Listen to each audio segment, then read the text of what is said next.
Hi everyone, this is Dr. Rukmanichoudhary and you're watching Dr. Rukmani's Health Update.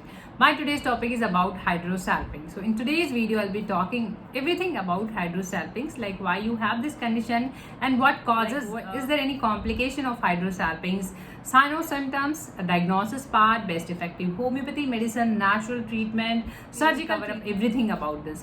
So what is Hydrosalpinx? Salpinx is the word that is used for your fallopian tube, and fallopian tubes are the tubes that are connected with your uterus, and they are like on the both side, means they are bilaterally, they are on the both side, and usually fertilizations occurs fallopian tube. So that's why they are very important, because fertilization occurs and the fertilized egg travels to the uterus, and then there is implantation. These fallopian tubes are blocked, means if there is any kind of accumulation of fluid accumulation is known like hydrosalpinx.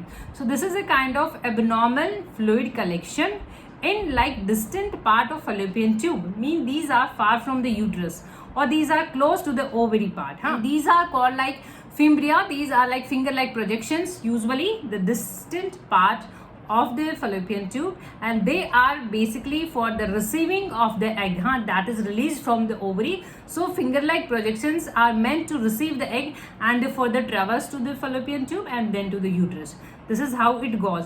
But what happens if these finger-like projections, there is abnormal fluid accumulation, then they stick together and there's a difficulty while receiving the egg, and this causes infertility. What are the causes? If there is any kind of infection that lasts longer, can lead to this condition, means the Hydrosalpinx, and this infection can be pelvic inflammatory disease, can be sexually transmitted infections, and even can be rupture of your appendix. So any long lasting infection can lead to this kind. No symptoms you have while having this problem? No, there are not usually found any symptom like you have this condition. It is only diagnosed once you find that you are not able to conceive. There is a difficult while conceiving, it is a case of infertility. So once you go for scanning, testing, then it is found that you are having like Hydrosalpinx. So some women, they complain that they have unusual vaginal bleeding, but it is again associated with abnormal infection or STI, sexually transmitted infection, gonorrhea. And some women even complain that they have lower abdominal pain, that is pelvic pain. But once again, it is associated with pelvic inflammatory disease, means your symptom also depends what kind of causes are there. The relation, how is it connected with the infertility, means what are the connections between like Hydrosalpinx and the infertility. As I briefed earlier, that these are like the distant part of the fallopian tube, far from the uterus. They are like fimbria, they are called fimbria, they are like finger-like projections, and they are meant to receive the the released egg from the ovary. They are close to the ovary, and if usually they receive and they travel to the uterus.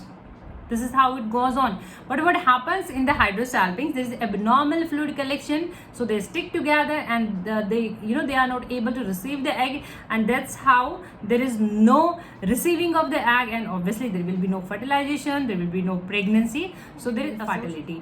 And at times this fluid even can seep up, can go to the uterus, and can create unhealthy environment for the implantation purpose. So again, it creates a problem. But if you have other fallopian tube and that is healthy, so there are chances of getting pregnant.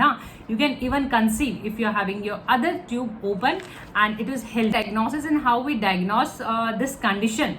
The basic test, the regular test is HSG, that is hysterosalpingogram. It is kind of a special X-ray. Dye is inserted and the X-ray is taken. So the fallopian tubes are there like distended. Hysterosalpingography. So it is again done, and there are the combined test, that is at times there is ultrasound, at times there is a laparoscope. And the treatment in allopathy, usually there are surgical removal of the extra tissue growth, like if there is any kind of endometriosis or tissue growth, so they are removed surgically. And there is non-invasive minimal surgery procedure, or we can say alternate to the surgery, that is sclerotherapy nowadays. So sclerotherapy is like that fluid, accumulated fluid is aspirated, taken out, and sclerosing agent are inserted, and they prevent the refilling of the fluid. These are the sclerosing agent, and they prevent the further accumulation. Natural treatment. See, vitamin C helps you in your infertility, so have vitamin C rich diet. Turmeric even helps you in your hormonal balancing of your hormones and activating. So you can even use turmeric. Vaginal steaming at time. Vaginal steaming also helps. In homeopathy, your complete case taking matters. Like the crucial thing is that we have to consider your each and every symptom and your constitution, your physical makeup. So Simisifuga is the medicine in homeopathy that works amazing if you have associated endometriosis. So in that case, you can use Simisifuga. These are the medicine for oral purpose, and try to use one medicine at a time and just understand your case and use accordingly. Don't buy all the medicine, don't use all the medicine, not required. And if you're watching on YouTube, I'm giving all the medicines link in the description box below, so you can buy from there. So Simisifuga is used when you have endometriosis. Just use 1 or 2 drops with the help of dropper, and your treatment can be like 3 months, 6 months, 9 months. It goes in homeopathy like this, but not with a single medicine. Your medicine, even your medicine's potency gets changed in your every follow-up, like after 1 month, 1.5 months. It is Pulsatilla. You must be knowing a very good female remedy, even given during pregnancy.